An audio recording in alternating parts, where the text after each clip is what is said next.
तो आत्मा अस्वस्थ आहे. तो गेल्या 45 वर्ष महाराष्ट्रामध्ये अस्वस्थता निर्माण करतोय, सरकारही खराब करतोय, सरकारला अडचणीत आणतोय. आणि या आत्म्यापासून सुटका करून घ्यायची गरज आहे. ते म्हणजे त्यांचं वाचन मी वाचलं, ती वेळ घरी जाऊन तेही ऐकलं. आत्मा अस्वस्थ आहे, खरं आहे. तो अस्वस्थ स्वतःच्या स्वार्थासाठी नाही. माझ्या शेतकऱ्याच्या हिताचं दुखणं मांडायचं असेल तर त्यासाठी अस्वस्थ हा उचलला आला पाहिजे.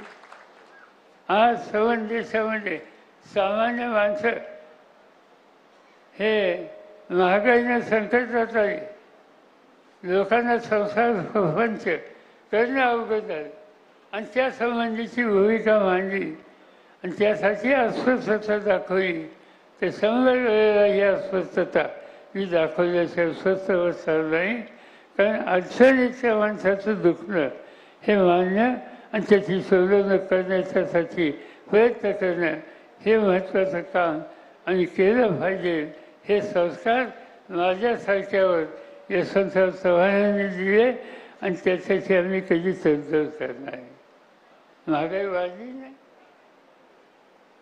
2014ला प्रधानमंत्री पहिल्यांदा मंत्री होण्याचा आदला दिवस, त्यावेळेस त्यांनी सांगितलं की मला 6 महिने द्या, मी तेलाचे भाव खाली आणतो.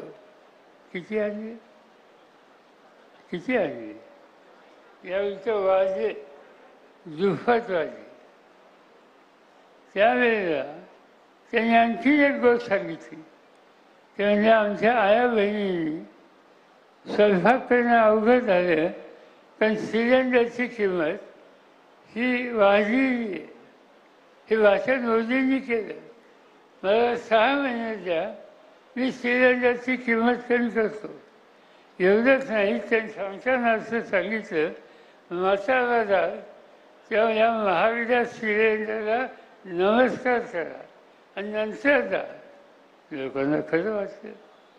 हे गॅसच्या किमती कमी करतील असं लोकांनी मतं दिली आणि पहिली जी किंमत होती त्याची दुप्पट किंमत आज या देशातील भगिनी प्रत्येक व्यक्ती आज सिलेंडरच्या संबंधीचे केली.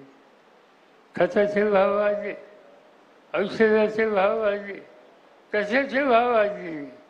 ज्या ज्या गोष्टी संसाराला लागतात, ज्या ज्या गोष्टी शेतीला लागतात, त्या प्रत्येक गोष्टीचे भाव यांच्या राजवटीत वाढले आणि ते सांगतात की महागाईच्या बद्दल